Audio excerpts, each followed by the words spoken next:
में ये बात हो रही थी कि मूल अधिकार हमको राज्य के खिलाफ मिले हुए। इसका मतलब ये है कि राज्य हमारे साथ भेदभाव नहीं कर सकता, राज्य ये नहीं कर सकता, राज्य वो नहीं कर सकता। तो ये बात हुई क्या, नेगेटिव बातें। अब हम बात करेंगे पॉजिटिव बातें। जब फ्रेमर्स कॉन्स्टिट्यूशन को बना रहे थे तो उनके दिमाग में एक चीज ये आई कि अभी जो है हमारे पास वो संसाधन नहीं है जिसकी वजह से हम जो है पूरे देश को वो सारी चीजें दे सके जो वो देना चाहते थे। तो उन्होंने ये क्या किया कि जो उनके आगे आने वाली जनरेशंस हैं वो किस बेसिस पे काम करेंगी, इसके लिए उन्होंने एक पार्ट जोड़ा, भाग 4, और जिसमें था राज्य की नीति के निदेशक तत्व। अब इसके नाम से ही जाहिर होता है directive principles of state policy. इसका मतलब यह है कि स्टेट जो अपनी पॉलिसीज बनाएगा उसको डायरेक्ट करेंगे कौन, भाग 4 के डीपीएसपी। वो किस प्रिंसिपल पे अपनी पॉलिसी बनाएगा इसको पहले ही कॉन्स्टिट्यूशनल के फ्रेमर्स ने दे दिया था।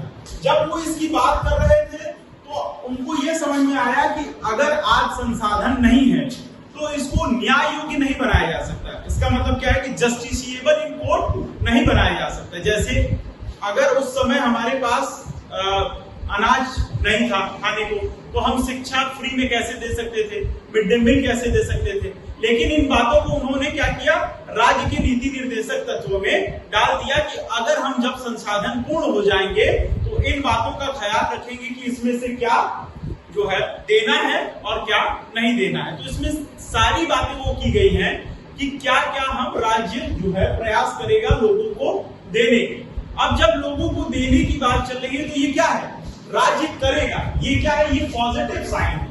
तो डीपीएसपी जो राज्य के नीति निर्देशक तत्व होते हैं वो क्या है, पॉजिटिव इन नेचर होते हैं। उनका स्वभाव कैसा है, सकारात्मक है। वही फंडामेंटल राइट जब हम लोग पढ़ रहे थे तो उसका स्वभाव क्या था, नकारात्मक था, नेगेटिव इन नेचर था। तो अब हमारे समझने की बात ये है कि किस भाग में डीपीएसपी आता है। तो भाग 4 में डीपीएसपी आता है।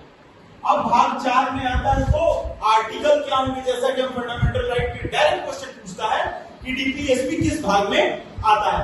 अब नेक्स्ट क्वेश्चन ये बनता है कि किस आर्टिकल से किस आर्टिकल तक डीपीएसपी आएगा, राज्य की नीति निर्देशन तक तो आएगा। तो आपने पढ़ा था क्या कि 12 से 35 तक क्या है, मूल अधिकार है। तो जाहिर सी बात है कि 35 के बाद क्या आता है, 36 लिख लीजिए। मान लीजिए आपको मूल अधिकार याद है, डीपीएसपी नहीं याद है, और 36 से 51 तक। तो एटलीस्ट हम लोअर लिमिट को पिछला यूनिट पढ़ने से जान ही सकते हैं। जिसने भी मूल अधिकार पढ़ा है वो 35 तक पढ़ा है। तो अब वो तो ये तो जानता है कि 36 से शुरुआत होगी, चाहे वो ये न जाने कि 51 पे खत्म होगा, लेकिन आपको लोअर लिमिट तो पता है। तो भाग 4 36 से 51 तक हमारा राज्य के नीति निर्देशक तत्व है। अब जैसा कि मैंने बताया कि जैसे मूल अधिकार हम कहां से लिए थे, अमेरिका के बिल ऑफ राइट्स से लिए थे, उसी तरीके से हमारे संविधान की हर एक खूबसूरती जो है वो कहीं न कहीं से हमने बोरो की है, ली हुई है। तो हमने डीपीएसपी को आयरिश कॉन्स्टिट्यूशन आयरलैंड से लिया है। और आयरिश कॉन्स्टिट्यूशन में भी कौन सा, तो आयरिश कॉन्स्टिट्यूशन 1937 में। अब आपको जानने के लिए मैं बता दूं कि आयरिश कॉन्स्टिट्यूशन में भी डीपीएसपी जो है ओरिजिनल नहीं है। आयरलैंड वालों ने भी इसको कहां से लिया था, स्पेन से। लेकिन हमको ये याद नहीं रखना, मैं आपकी जानकारी के लिए बता रहा हूं। बस हमें ये क्वेश्चन पूछेगा कि राज्य के नीति निर्देशक तत्व कहां से लिए गए हैं, तो कहां से लिए गए हैं, आयरिश कॉन्स्टिट्यूशन से, आयरलैंड से लिए गए हैं। उसके बाद अब हमको ये जानना है कि क्या ये वाद योग्य है, तो ये वाद योग्य नहीं है।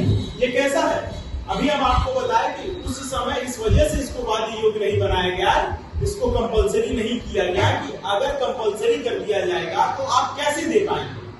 आपके पास अगर संसाधन नहीं और मैं कहूं कि संसाधनों का बंटवारा करिए तो आप कर पाएंगे, नहीं कर पाएंगे। इसीलिए इसको बी आर अम्बेडकर ने नॉवेल फीचर कहा था। क्या कहा था, नॉवेल फीचर कहा था। नॉवेल फीचर का मतलब है कि एक अनोखे तरीके का फीचर, एक पवित्र फीचर है, जिससे क्या हो रहा है, इससे ये समझ में आ रहा है कि हमारा देश इन्हीं नीतियों पे चलेगा, इन्हीं प्रिंसिपल्स पे चलेगा। और ये चाहते हैं, और बी आर अम्बेडकर ने कहा था संविधान सभा में कि अगर कोई सरकार लोकप्रिय सरकार होना चाहती है, चाहे ये जस्टिसिएबल हो या ना हो, अगर आप लोकप्रिय सरकार तभी चुनी जाएगी जब ये इन वादों को पूरा करेगी। ठीक, तो अब आगे हम ये देखेंगे कि जो कॉन्स्टिट्यूशन एक्सपर्ट है विदेश के, उन्होंने क्या कहा, तो रेंडल ऑस्टिन ने कहा था कि भाग 3 यानी मूल अधिकार और भाग 4 राज्य के नीति निर्देशक तत्व मिला के संविधान की अंतरात्मा बनाते हैं। क्या बनाते हैं? Conscience of the constitution. तो सीधे क्वेश्चन पूछता है कि संविधान की अंतरात्मा क्या है, और ऑप्शन में दिया रहेगा भाग 1, भाग 2, भाग 3, और चौथा ऑप्शन रहेगा भाग 3 प्लस भाग 4। तो भाग 3 और भाग 4 को मिला के संविधान की अंतरात्मा कहा जाता है और इनका नाम छुपा देता है। लेकिन पीसीएस कभी कभी ये क्वेश्चन पूछता है कि संविधान की अंतरात्मा ये कहा किसने था, तो ये ऑस्टिन ने कहा था। ठीक, अब ये देखिए कि हम जहां बता चुके हैं कि ये नॉन जस्टिसिएबल है, नॉन इन्फोर्सिएबल है, मगर इसका मतलब ये नहीं है कि कोर्ट जो है जब संविधान की व्याख्या करती है तो इसको नजरअंदाज करेगी। आप इसको लेके कोर्ट नहीं जा सकते, लेकिन कोर्ट जो है इसको लेके अपना फैसला सुना सकती है। वो कह सकती है कि ये चीज डीपीएसपी में दिया हुआ है, तो आप जो है क्या करिए, इसको लागू कराइए। जैसे हमने कल बताया था परमादेश में कि परम आदेश कोर्ट आदेश देता है, तो कल्याण लोक कल्याण के लिए कोर्ट आदेश दे सकता है। ठीक, अब देखिए कि ये क्या है, शासन का मूलभूत है, फंडामेंटल ऑफ गवर्नेंस है। फंडामेंटल ऑफ गवर्नेंस का क्या मतलब होता है कि जो भी आपका शासन चलेगा वो किस बेस पे चलेगा, किस फंडामेंटल पे टिका होगा, वो क्या है, राज्य के नीति निर्देशक तत्व है, डीपीएसपी है। अब इस बात को समझने के लिए हम ये समझते हैं कि ये दोनों बातों में क्या पता चल रहा है, स्वभाव पता चल रहा है डीपीएसपी का, यानी नेचर पता चल रहा है। जब नेचर की बात आती है तो ये आर्टिकल 37 कहलाता है। नेचर ऑफ द डीपीएसपी कहां दिया हुआ है, आर्टिकल 37 में। इसका मतलब आर्टिकल 37 में ये बात कही हुई है कि ये नॉन जस्टिसिएबल है, नॉन इन्फोर्सिएबल है, और ये क्या है, फंडामेंटल ऑफ गवर्नेंस है। अब बात ये देखिए कि आपसे जरूरी नहीं है कि आर्टिकल वाइज पूछे, आपसे ये भी पूछ सकता है कि शासन में मूलभूत है, मूल अधिकार, राज्य की नीति निर्देशक तत्व, मूल कर्तव्य या राष्ट्रपति, तो आपको इन 4 ऑप्शनों में से चुनना होगा। या आपसे इस वजह से भी पूछ सकता है कि नॉन जस्टिसिएबल, नॉन इन्फोर्सिएबल ये बात किस आर्टिकल में कही गई है, या इस तरीके से पूछ ले कि डीपीएसपी बात योग्य है या नहीं है, ये कथन सही है या गलत है। तो इन चीजों को समझना है कि आपको ये जो चीज आप पढ़ रहे हैं वो कितने तरीकों से इसके क्वेश्चन फॉर्मेशन होगा, ये सबसे जरूरी है। क्योंकि आपको अल्टीमेटली आपका गोल क्या है, एग्जाम में क्वेश्चंस करना। तो एग्जाम में किस तरीके से क्वेश्चंस पूछे जाएंगे और आप कॉन्फिडेंटली उनको कैसे कर पाएंगे, जब आप पढ़ते वक्त ही इस चीज को दिमाग में रख लें कि ये पूछा कैसे जाएगा। अब आप बताइए कि अगर हम राज्य के नीति निर्देशक तत्वों को फॉलो करते हैं तो उससे क्या आएगा, उससे आएगा सामाजिक और आर्थिक लोकतंत्र। और फंडामेंटल राइट से क्या आया था, राजनीतिक लोकतंत्र। राजनीतिक लोकतंत्र आया था तो डीपीएसपी से क्या आएगा, सामाजिक और आर्थिक लोकतंत्र। अब एक क्वेश्चन ये भी बन सकता है कि मैच द फॉलोइंग, आर्थिक लोकतंत्र, सामाजिक लोकतंत्र, राजनीतिक लोकतंत्र, और इधर दिया है डीपीएसपी और फंडामेंटल राइट, मूल अधिकार, और आप मिलाइए। अब देखिए कि राज्य को यह निर्देश दिया गया है, इसमें क्या कहा गया है, राज्य के निर्देश। तो हम जितनी बातें करेंगे तो इस तरीके से करेंगे कि संविधान राज्य को निर्देश देता है कि वो जो है सोशल ऑर्डर बनाए। सोशल ऑर्डर का क्या मतलब होता है, ऐसा सामाजिक ऑर्डर बनाए, एक ऐसी सामाजिक संरचना बनाए जिसमें क्या हो, लोक कल्याण हो, लोगों का क्या हो, वेलफेयर हो, और उसके होने से वो राज्य कैसा बनेगा, कल्याणकारी राज्य बनेगा, वेलफेयर स्टेट बनेगा। और यही बात कही गई है आर्टिकल 38 में। जब आप आर्टिकल 38 पूछेंगे, पढ़ेंगे, तो आपको ये मिलेगा कि वो कहता है कि ऐसा सोशल ऑर्डर स्टेट बनाए जिससे लोगों का कल्याण हो, और लोगों का कल्याण करना ही एक कल्याणकारी राज्य का क्या है, एम है, उद्देश्य है। तो अब सीधा क्वेश्चन ये पूछता है, आईएएस का भी क्वेश्चन रहा है 1 साल का, aim of the Indian constitution welfare state ये किस भाग में है। तो वहां पे ऑप्शन दिया था fundamental right, DPSP, fundamental right plus DPSP. तो आयोग ने जो उत्तर माना था वो था सीधे डीपीएसपी। क्यों, लोगों को लगा कि कल्याणकारी राज्य तो जो है फंडामेंटल राइट भी बना रहा है, लेकिन वो ये नहीं पढ़ पाए थे कि आर्टिकल 38 में 38 में डायरेक्टली ये बात कही गई है कि लोक कल्याण की बात कही गई है। तो आपको अगर किसी आर्टिकल में वो बात कही गई है तो आप उससे बाहर नहीं जा सकते। ठीक, तो 38 क्या कहता है कि हम कल्याणकारी राज्य की स्थापना करेंगे। और कैसे करेंगे? लोगों का कल्याण करके उनको एक सोशल ऑर्डर देंगे। अब हम कुछ कौन सा रहा है? आर्टिकल 36। आर्टिकल 36 मैं यहां बता दे रहा हूं, मैं क्यों नहीं पढ़ा रहा हूं। आर्टिकल 36 में राज्य की परिभाषा है और 36 में स्वयं लिखा है। जब आप कॉन्स्टिट्यूशन ऑफ इंडिया उठाएंगे, जो लीगल डॉक्यूमेंट होता है, मैं दिखा देता हूं कैसा होता है डॉक्यूमेंट आपको। इस तरीके का ये हर 26 नवंबर कॉन्स्टिट्यूशन डे पे लॉन्च होता है। और इसको जो है, इसमें सबसे अच्छी बात ये है कि जितने भी अपडेट होते हैं वो यहाँ पे अपडेट हो जाते हैं। और प्लस अगर आपसे कोई आपको कंफ्यूजन है, जैसे आप पुरानी एडिशन की किताब पढ़ रहे हैं या नई एडिशन की किताब पढ़ रहे हैं, आपको लगा कि ये संविधान संशोधन इसमें इस सन में दिया है, इसमें इस सन में दिया है, कि इसमें लागू हुआ था और इसमें जो है आया था, तो वो सारे कंफ्यूजन दूर करता है भारत का संविधान, issued by government of India, ministry of law and justice, legislative department. तो आप ये समझिए कि मेरी क्लास में एक चीज आपको मिलेगा कि आपको कहीं भी जो इस बोर्ड पे लिख दिया गया है वो गलत नहीं होगा। क्यों? क्योंकि इसका सोर्स कोई राइटर की किताब नहीं है। इसका सोर्स क्या है? Constitution of India. और वो कौन करता है? पब्लिश स्वयं मिनिस्ट्री ऑफ लॉ। तो 38 में क्या कहा गया है? लोक कल्याण वेलफेयर स्टेट की बात कही गई।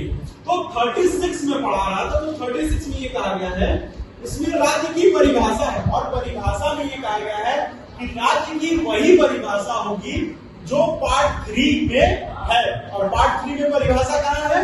राज्य की आर्टिकल 12 में। और क्या है? वो कहा है कि सरकार केंद्र की, राज्य की और केंद्र की लेजिस्लेटिव बॉडी यानी संसद और राज्य की विधानमंडल, ये राज्य के अंतर्गत आएंगे और पब्लिक अथॉरिटीज भी राज्य के अंदर आएंगी। लेकिन राज्य के अंदर क्या नहीं आएगा? वो होगा आपका सुप्रीम कोर्ट, न्यायालय। ठीक, तो अब हम पढ़ लिए आर्टिकल 36, 37 और 38। अब हम पढ़ेंगे आर्टिकल 39। आर्टिकल 39 जो है ये एक समाजवादी विचारधारा से प्रेरित आर्टिकल है। अब समाजवादी विचारधारा का हमारा मतलब ये है कि समाजवाद का मतलब होता है कि मैनेजमेंट का इक्वल डिस्ट्रीब्यूशन, जो हमारे पास रिसोर्सेज हैं, जो संसाधन है, उनका इक्वल डिस्ट्रीब्यूशन। तो ये कहता है 39 का ये कि हम मेन और वुमेन को जीविका का पर्याप्त क्या देंगे? साधन देंगे और बराबरी का देंगे। यही है 39A। क्या है 39A में? क्या है? मेन और वुमेन को लाइवलीहुड का आप क्या करेंगे? पर्याप्त साधन पर्याप्त कराएगा। कौन कराएगा? राज्य कराएगा। ठीक, इसीलिए ये क्या है? अफर्मेटिव इन नेचर है और राज्य को ये क्या है? निर्देश दे रहे हैं। अब 39 के बी में ये है कि जो हमारे भौतिक संसाधन है, जैसे कोयला, खनिज, ये जो सारी चीजें हैं, इनका इक्वल डिस्ट्रीब्यूशन होगा। किस बेसिस पे? कि ये सबको फायदा करे, कॉमन गुड के लिए, मतलब कम्युनिटी वाइज इसका बंटवारा होगा और जिससे सबका कल्याण हो सके। इस तरीके से बांटना है कि वो किसी एक को बेनिफिट ना करे, वो सबको मिले। अब बताइए कि जब आप किसी भौतिक संसाधन को बांटेंगे तो आपको क्या करना होगा? कोई ये भी तो कर सकता है कि वेल्थ कंसंट्रेशन हो जाए। इसका मतलब क्या है कि धन जो है एक जगह सकेंद्रण हो जाए, उसका केंद्रीकृत हो जाए। तो ऐसा नहीं होने देना है। राज्य को निर्देश है कि आप जो है वेल्थ कंसंट्रेशन नहीं होने देंगे। इसका मतलब है कि कोई बहुत अमीर हो रहा है तो उसको अमीर होने नहीं देंगे। उस इनइक्वालिटीज को क्या करेंगे? कम करेंगे। वो जो बीच का गैप है उसको कम करने के लिए क्या करना होगा? आपको कंसंट्रेशन को, इसीलिए देखिए होर्डिंग क्या होती है? इलीगल होती है। तो ये क्या है? ये वेल्थ का कंसंट्रेशन नहीं होने देना है। ये है आपका 39B और ये है आपका 39C। अब सामान्य कार्य के लिए सामान्य वेतन, ये सबसे जरूरी है और सबसे ज्यादा एग्जाम में 39 में अगर पूछता है तो ABC करके नहीं पूछता है, सिर्फ 39 के अंदर ये सब आते हैं। तो 39 कहेगा कि आर्टिकल 39 में क्या है? तो सामान्य कार्य के लिए सामान्य वेतन। अगर आप कोई भी काम कर रहे हैं, स्पेशली मेन और वुमेन के लिए, जैसे मनरेगा में काम हो रहा है और पॉन्ड खोदना है, मतलब तालाब खोदना है, तो आपको ये चीज समझ में आनी चाहिए कि जो वुमेन वहां काम कर रही है, जो मेन वहां काम कर रहे हैं, दोनों को क्या होना चाहिए, बराबर वेतन मिलना चाहिए। अभी हाल में आपको एक करंट अफेयर्स में भी एक क्वेश्चन आ सकता है कि कौन से ऐसे देश ने अपने विमेन क्रिकेट और मेन क्रिकेट के वेतन को बराबर कर दिया है, तो वो है न्यूजीलैंड। और वहां की जो प्रधानमंत्री है वो कौन है, एक महिला है। तो ये क्या होगा, एक सामान्य कार्य के लिए सामान्य वेतन है, लेकिन हमारे भारत में ये चीज नहीं है। तो राज्य के नीतियों में कहा गया है कि ये हम करेंगे। तो क्या पता कल को सरकार ये इनिशिएटिव लेके आए कि बीसीसीआई भी अब मेन और वुमेन की मैच फीस इक्वल कर देगा। अब सबसे जरूरी इसमें पूछता है 39A। 39A, जब 39A की बात मैं करता हूं तो ये 39A का मतलब होता है 39 प्लस कैपिटल। और इसका मतलब आपको मैं पहले ही बता चुका हूं कि ये किसी न किसी अमेंडमेंट एक्ट के तहत जोड़ा गया होगा। तो 39A में ये कहा जाता है कि आपको इक्वल जस्टिस, बराबर का न्याय मिलेगा और फ्री लीगल एड मिलेगा।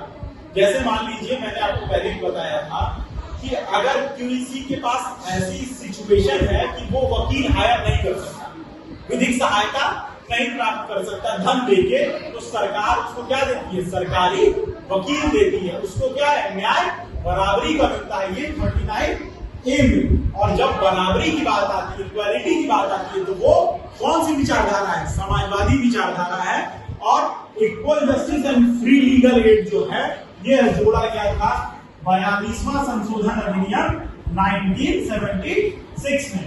अब हम पढ़ेंगे आर्टिकल 40। आर्टिकल 40 में ये कहा गया है कि ऑर्गेनाइजेशन ऑफ विलेज पंचायत, मतलब ग्राम पंचायत का क्या करेंगे, आप गठन करेंगे। तो ग्राम पंचायत और ग्राम स्वराज की बात करने वाले आदमी कौन थे हमारे, अगर स्वतंत्रता सेनानियों में देखें तो गांधी जी थे। तो इसको कहा जाता है कि ये गांधीयन प्रिंसिपल से डिराइव है। क्या, ग्राम panchayat, organisation of gram panchayat, ठीक है। और ये किसमें है, आर्टिकल 40। ये सबसे इंपॉर्टेंट है। ये जान लीजिए कि हर साल पेपर में अगर डीपीएसपी से मैच की फॉलोइंग दे रहा है तो आर्टिकल 40 उसमें रहेगा। अगर उसको ऐसे पूछना है तो भी वो 40 वो 4 का पहाड़ा आप पढ़ लीजिएगा, 4, 44 और 48। ठीक, ये तीनों आर्टिकल जो है अक्सर पूछता है। तो ऑर्गेनाइजेशन ऑफ ग्राम पंचायत यानी विलेज पंचायत जो है वो कहां पे है, आर्टिकल 40 में। अब हम पढ़ेंगे आर्टिकल 41। तो अब हम कहां तक पढ़ेंगे, आर्टिकल 40 तक। आर्टिकल 40 में क्या कहा गया था कि ग्राम पंचायत का ऑर्गेनाइजेशन सरकार करवाएगी। जिसको सरकार ने करवाया भी कॉन्स्टिट्यूशनली ग्राम पंचायत कब हुआ, 73rd अमेंडमेंट एक्ट 1992 में ग्राम पंचायत जो है कॉन्स्टिट्यूशनलाइज हो गया। अब हम पढ़ेंगे कि कुछ दशाओं में काम, शिक्षा और लोक सहायता पाने का अधिकार। इसका मतलब क्या है, राइट टू वर्क। लेकिन यहाँ स्पेशल चीज क्या है कि कुछ दशाओं में, स्पेशल टाइम पे, जैसे कि अगर मान लीजिए कोई ओल्ड एज में है तो उसको क्या है कि अनेबिलिटी होती है, बहुत सारे कामों में जो है उसको समस्या है। तो ऐसे लोगों को, या कुछ ऐसे लोग हैं जैसे डिसेबल्ड हैं, दिव्यांग हैं, उनके लिए जो है सरकार व्यवस्था करेगी और उनके कार्यों को भी राइट टू वर्क, उनको कार्य करने का भी अधिकार देगी। और ये बात कही गई है किसमें, आर्टिकल 41 में। किसमें कही गई है, आर्टिकल 41 में। तो आर्टिकल 41 में जैसे अगर आपके घर में कोई बूढ़ा बुजुर्ग होगा तो आप देखते होंगे कि उसको क्या चाहिए होती है, सहायता चाहिए होती है, चाहे वो आपकी सहायता ले चलने में या डंडे की ले। उसी तरीके से सरकार जो है उसका ये दायित्व है, नीति निर्देशक तत्वों में कॉन्स्टिट्यूशन बनाने वालों ने ये कहा कि सरकार का ये दायित्व है कि सरकार क्या करे, सहारा दे ऐसे लोगों को जो कुछ दशाओं में उनको किस तरीके का शिक्षा का, लोक सहायता का और काम का अधिकार भी मिले। ये बात किसने कही गई है, आर्टिकल 41 में कही गई है। अब आर्टिकल 41 में जब ये बात कही गई है तो आर्टिकल 42 भी इसी से रिलेटेड है, कार्य से रिलेटेड। आर्टिकल 42 क्या कहता है कि आपको जो है एक ह्यूमन, मानवीय कंडीशन मिलना चाहिए काम करने के लिए। जैसे कि आप ऑफिस जाते हैं और आपके ऑफिस में कूड़ा भरा हुआ, तो आप क्या कहेंगे कि जो है ये इनह्यूमन है, ये अमानवीय है। तो वही कह रहा है कि आपको जो कंडीशंस होनी चाहिए काम करने की, जहां आप काम करेंगे या जो भी काम करेंगे वो कैसा होना चाहिए, मानवीय होना चाहिए, आपके साथ दुर्व्यवहार नहीं होना चाहिए। और मानवीय से निकल के क्या आता है कि अगर किसी स्त्री को मैटरनिटी पीरियड में उसको क्या चाहिए होता है, मैटरनिटी रिलीफ। ये क्या है, आपका एक ह्यूमन बिहेवियर है। तो ये बात इसी में कही गई है। और ये आर्टिकल कौन सा है, आर्टिकल 42। अब देखिए बात जब इसकी आती है तो आपको ये समझना है कि हम ये चीजें दे क्यों रहे हैं। तो मैंने आपको पहले ही बताया था कि ये चीजें जो हैं वो सरकार इसलिए देती है क्योंकि सरकार को क्या स्थापित करना है, वेलफेयर स्टेट। क्या स्थापित करना है, कल्याणकारी राज्य बनाना है। और कल्याणकारी राज्य कब बनेगा, जब लोगों का कल्याण होगा। तो इन चीजों से क्या हो रहा है, लोगों का कल्याण हो रहा है। जब लोगों का कल्याण हो रहा है तो और कौन कौन सी बातें हैं जिनसे लोगों का कल्याण होगा। तो अब आ जाइए आर्टिकल 42 के बाद आर्टिकल 43। आर्टिकल 43 ये कहता है कि एक लिविंग वेज मिलना चाहिए। इसका मतलब क्या होता है, जैसे आप सुने होंगे कि न्यूनतम इतना हमको इस दर से क्या मिलनी चाहिए, रोज की पगार मिलनी चाहिए, इससे कम नहीं। उसी की बात कही गई है आर्टिकल 43 में कि जो वर्कर्स हैं उनको कम से कम न्यूनतम पगार की एक सीमा हो, इससे नीचे नहीं। अब जैसे मान लीजिए कि मैं आपसे दिन भर काम कराऊं और सरकार ने कोई न्यूनतम पगार का नियम नहीं रखा है और मैं कहूँ मैं तुमको 5 रुपए दूंगा और आप इस स्थिति में नहीं है कि आप मेरे खिलाफ आवाज उठा सकें, तो सरकार इसका प्रबंध करती है कि कम से कम लोगों को ज्यादा वेतन तो नहीं लेकिन कम से कम जितना वेतन होता है वो मिले। अब उसके लिए कुछ और प्रावधान बने कि ये कब हो सकेगा। मैं आपसे कहूं कि आप न्यूनतम वेतन कब मिलेगा, जब आपका पार्टिसिपेशन होगा कहां पे, प्रबंधन में, किसके, इंडस्ट्री के। तो अगली बात 43A की कही गई है कि participation of worker in management of industry. कामगारों का प्रबंधन में हस्तक्षेप जब तक नहीं होगा तब तक उनकी भलाई की बात नहीं हो पाएगी। और ये किस आर्टिकल के तहत जोड़ा गया था, ए है तो ये जोड़ा गया था 42वां संशोधन अधिनियम 1976। तो ये देखिए ये 42वां संशोधन इतनी बार आ जाएगा कि आपको ऐसे ही याद हो जाएगा। अब अगला है कि प्रमोशन ऑफ कोऑपरेटिव सोसाइटी। सरकारी समितियों को क्या करेंगे, बढ़ावा देंगे। और सरकारी समितियों का गठन किसमें होगा, लोकतांत्रिक पद्धति से, और वो क्या होंगी, ऑटोनोमस होंगी। तो सरकारी समितियों को जो आप बढ़ावा देंगे तो वो आएगा आर्टिकल 43 में। इसका मतलब 43 का बी, राज्य का कर्तव्य है कि वो कोऑपरेटिव सोसाइटियों को क्या करे, बढ़ावा दे। और किस रूप में, लोकतांत्रिक रूप में। और ये जोड़ा गया था 97 अमेंडमेंट एक्ट 2011 में।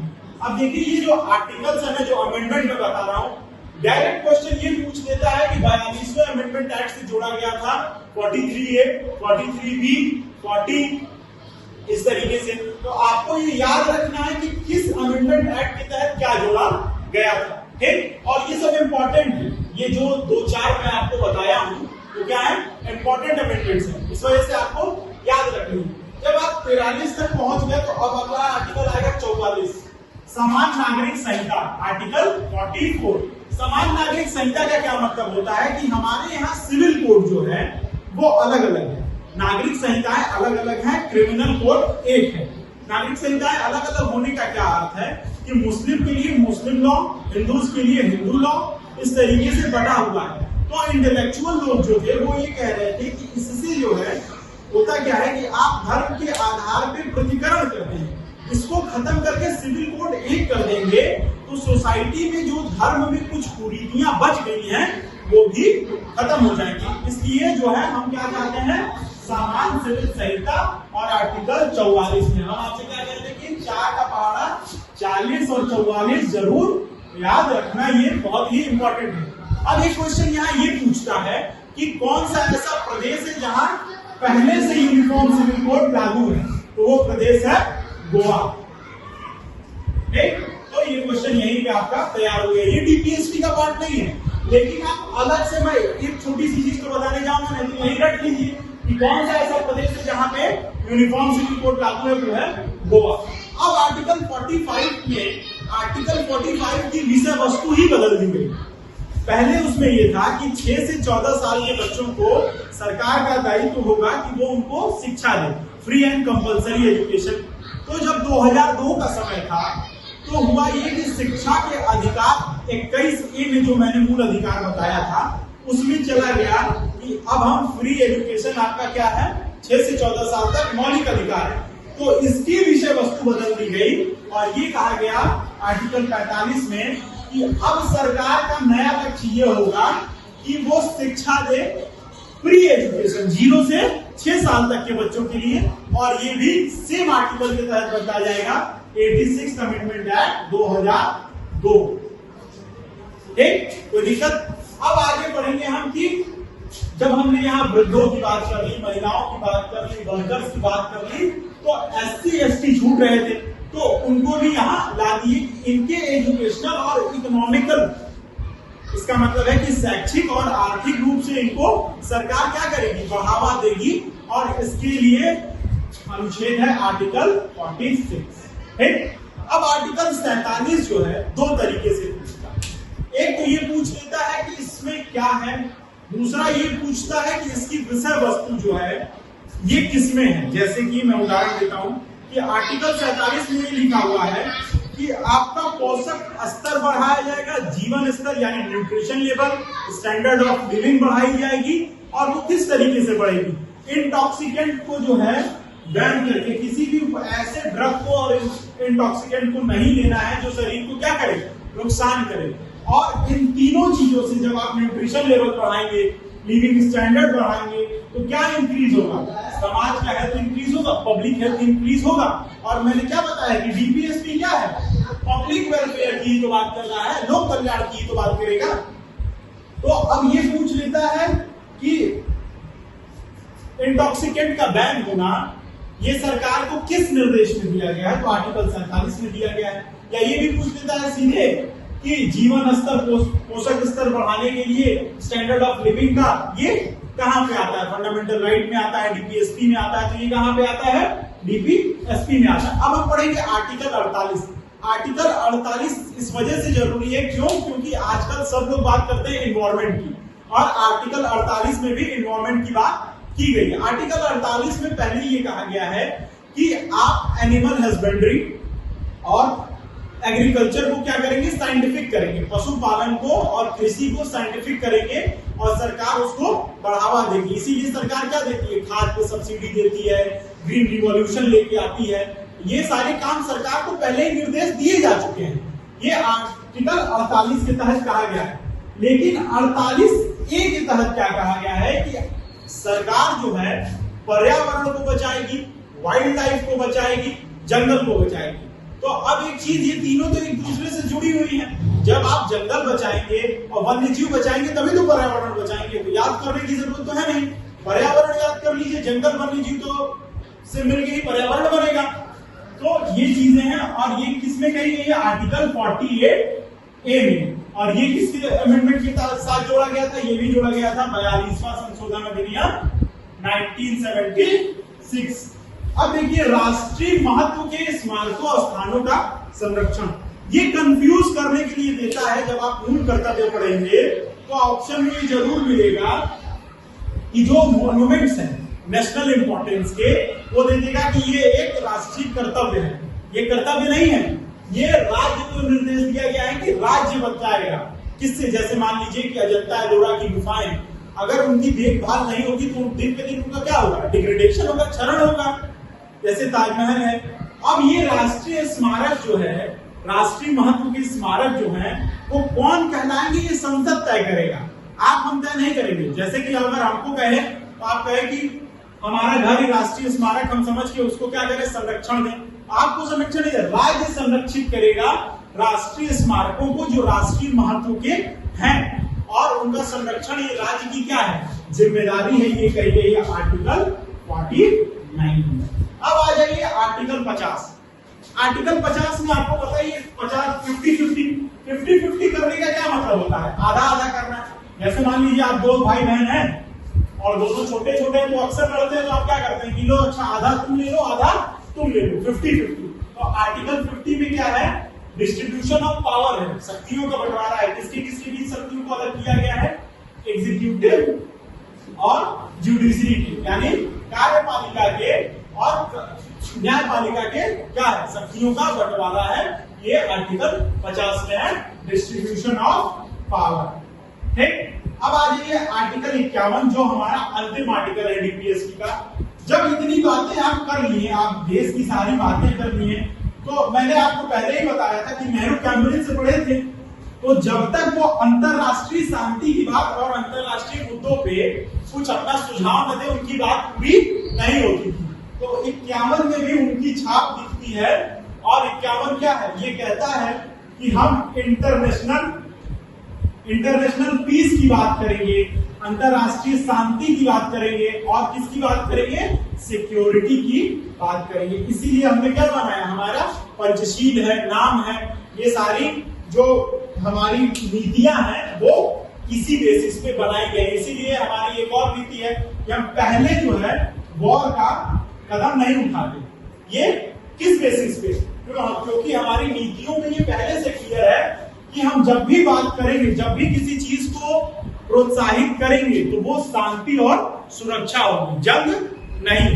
ठीक, अब देखिए एक चीज हमको ये समझ में आया कि डीपीएसपी जो है वो सारे निर्देश हैं, लेकिन कुछ निर्देश इसमें से अभी भी पूरे नहीं हुए और कुछ धीरे धीरे पूरे हुए लॉ बना के, जैसे मैटरनिटी रिलीफ का हुआ, या आपका एजुकेशन का आपने देखा 45 में, उसको 21A में ले गए।